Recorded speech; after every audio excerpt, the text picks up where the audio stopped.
Hello everyone, welcome back to the another video. आज की video में हम करने वाले हैं हाइड्रोलिसिस ऑफ सॉल्ट्स। इसमें हमारे पास दो टर्म आ रही हैं। First one is hydrolysis and second one is salts. Hydrolysis, hydro means होता है वाटर, मतलब ये वाटर से रिलेटेड टर्म है। सबसे पहले हम बात करते हैं सॉल्ट्स के बारे में। अब सॉल्ट्स क्या होते हैं?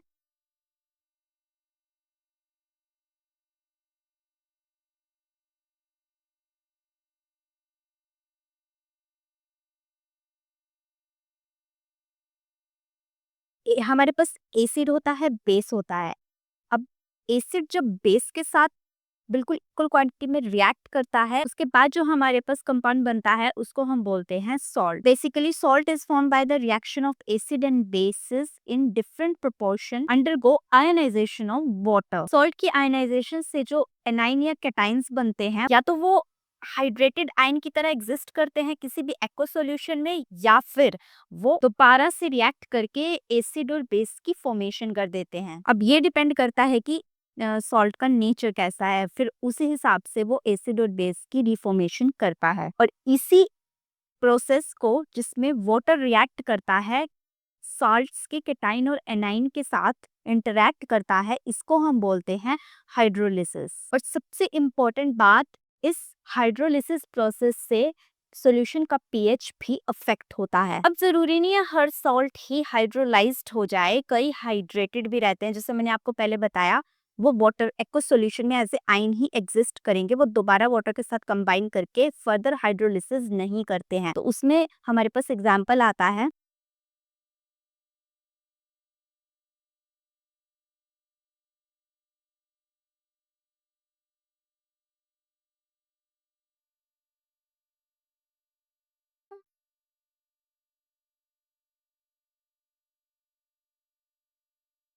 उसमें हमारे पास आता है, अगर स्ट्रॉन्ग बेस के कैटाइन कंबाइन करें स्ट्रॉन्ग एसिड के एनाइन के साथ, उस टाइम पे जो हमारे पास सॉल्ट की फॉर्मेशन होती है उसको हम as a neutral substance consider करते हैं, जिसका पीएच डेफिनेट होता है विच इज इक्वल टू 7। और ये सब हम डिटेल में पीएच वाले वीडियो में कवर कर चुके हैं। और ये केटाइन और एनाइन हाइड्रोलाइज्ड नहीं होते हैं, ये हाइड्रेट होते हैं, सिंपली हाइड्रेट होते हैं। इनमें हाइड्रोलिसिस प्रोसेस नहीं होती है। तो आप लोग ये वर्ड ध्यान में रखना, हाइड्रोलाइज्ड अलग होता है एंड हाइड्रेट अलग होता है।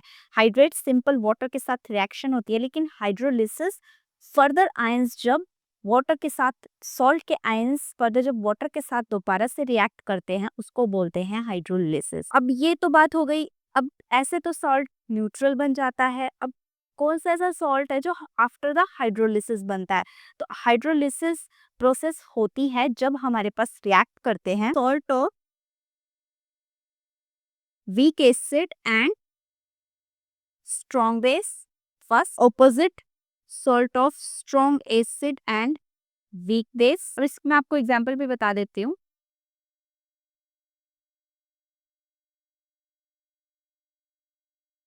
And last one is salt of weak acid and weak base.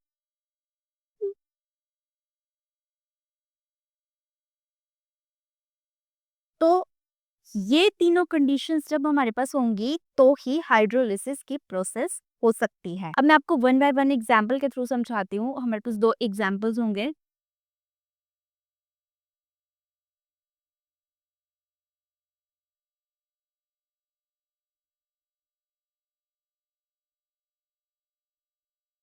ये हमारे पास सॉल्ट है वीक एसिड का, जो हमने लिया है CH3COOH से। और उसके बाद हमारे पास ये है स्ट्रॉन्ग एसिड। ये जब आपस में आयनाइज्ड होंगे वाटर में, तो हमारे पास NaOH कंप्लीटली डिसोसिएट हो जाएगा, क्योंकि ये स्ट्रॉन्ग बेस होता है।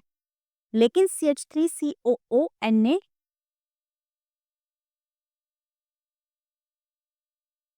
वीक एसिड होता है, इसलिए ये कम आयनाइज होगा, फिर ये फर्दर रिएक्ट करेगा। अब यही वो आयन है जो वाटर में हाइड्रोलिसिस करेगा। मतलब ये वाला आयन तो कंप्लीटली डिसोसिएट हो गया, ये हाइड्रेट हो गया वाटर में, लेकिन ये वाला आयन फर्दर हाइड्रोलाइज्ड होगा।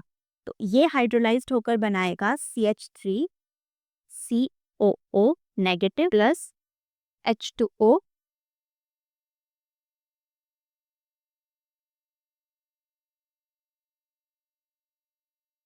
जो हमारे पास फर्दर एसिटिक एसिड बना देता है, जो बहुत ही वीक एसिड होता है। और यही वीक एसिड, अब ये वीक एसिड फर्दर वाटर के साथ रिएक्ट नहीं करता, फर्दर आयोनाइज नहीं होता, क्योंकि ये वीक एसिड है। इस जिसकी वजह से हमारे पास सॉल्यूशन में OH नेगेटिव की कंसंट्रेशन बढ़ जाती है। और अगर OH नेगेटिव की कंसंट्रेशन बढ़ती है, मतलब सॉल्यूशन जो है वो एल्कलाइन होना शुरू हो जाता है, सॉल्यूशन बेसिक होना शुरू हो जाता है, जिससे उसका pH 7 से बढ़ना शुरू हो जाता है। न्यूट्रल में वो 7 होता है और बेसिक में हम 7 से 14 तक जा सकते हैं। तो वो 7 से इंक्रीज करना शुरू हो जाता है, क्योंकि due to OH negative ion solution basic होना शुरू हो जाता है। तो ऐसे सॉल्यूशंस का pH मोर देन 7 होता है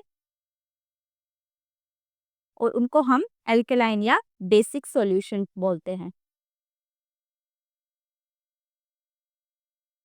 अब ये आ गया हमारे पास बेसिक सॉल्यूशन और एल्कलाइन सॉल्यूशन। अब सेकंड में एग्जांपल एक और लेती हूँ, विच इज, अब जैसे यहाँ पर मैंने CH3CONA लिया था, अब मैं यहाँ पर NH4Cl लूंगी, जिसको मैंने लिया है NH4OH से।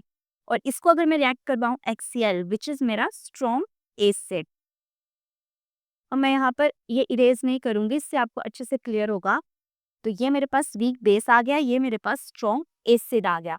तो वीक बेस और स्ट्रॉन्ग एसिड जब रिएक्ट करेंगे तो ये हमें देगा NH4 positive plus Cl negative. फिर ये अमोनिया, अब यहाँ पर ये एसिटेट आयन फर्दर हाइड्रोलाइज्ड हुआ था, यहाँ पर ये अमोनियम आयन फर्दर हाइड्रोलाइज्ड होगा वाटर में,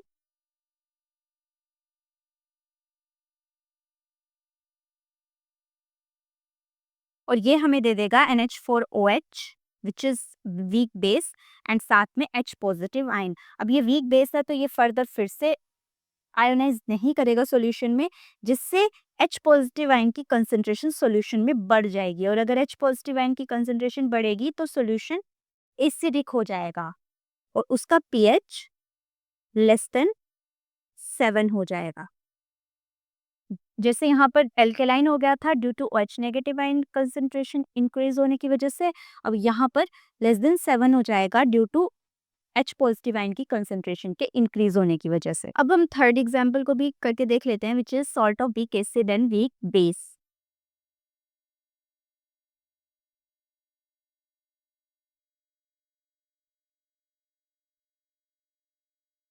ये ऐसा सॉल्ट लिया है जो मैंने वीक एसिड और वीक बेस से बनाया है, which is CH3CONA weak acid हो गया और NH4OH वीक बेस हो गया। इसको कंबाइन करके मैंने एक सॉल्ट की फॉर्मेशन की है। अब ये आयन हाइड्रोलाइज कैसे होगा, CH3COO negative plus NH4 positive plus water which gives,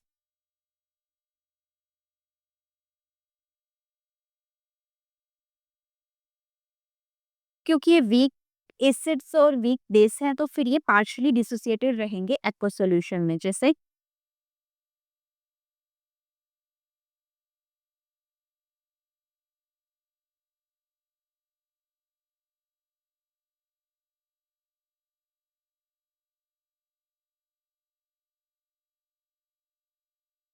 और H2O हमारे पास आ जाएगा, तो ये बन जाएगा हमारे पास न्यूट्रल सॉल्यूशन। तो अब किसी भी कैलकुलेशन, अब विदाउट एनी कैलकुलेशन हम ये कह सकते हैं कि जो हाइड्रोलिसिस ऑफ वाटर होती है वो इंडिपेंडेंट होती है कंसंट्रेशन ऑफ द सॉल्यूशन के ऊपर, और उन सॉल्यूशन का पीएच हम डिटरमाइन करते हैं बाय pKa वैल्यू के साथ, जिसका ये एक फॉर्मूला होता है which is pH is equal to, मैं यहाँ पर लिखती हूँ,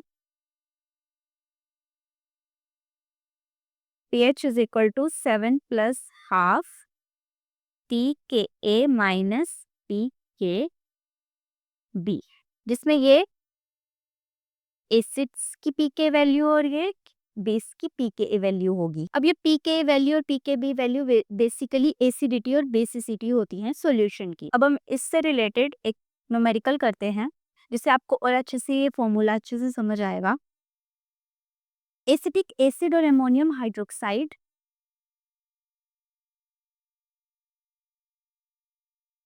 इसकी पीके वैल्यू भी मुझे गिवन है और इसकी पीके बी वैल्यू भी मुझे गिवन है, और मुझे फाइंड करना है सॉल्यूशन का पीएच वैल्यू जो मैं इस वाले फॉर्मूला से फाइंड आउट करूंगी, which is pKa minus pK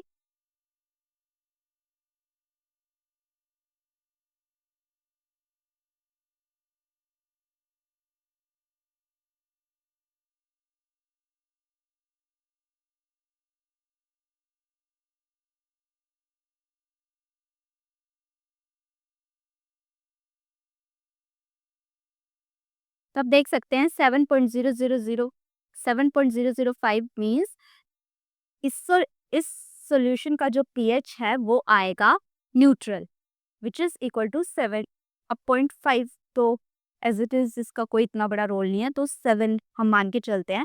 तो मतलब ये यहाँ पर इससे क्लियर हो रहा है कि इस सॉल्यूशन का पीएच आफ्टर हाइड्रोलिसिस आएगा न्यूट्रल, विच इज 7। ऐसे ही हम इस फॉर्मूला से भी पीएच फाइंड आउट कर सकते हैं जब हमें आफ्टर हाइड्रोलिसिस जो सॉल्ट की फॉर्मेशन होती है उसके पीएच को फाइंड करना होता है। So that's all about the hydrolysis of salts. मिलते हैं नेक्स्ट वीडियो में with next topic which is very interesting.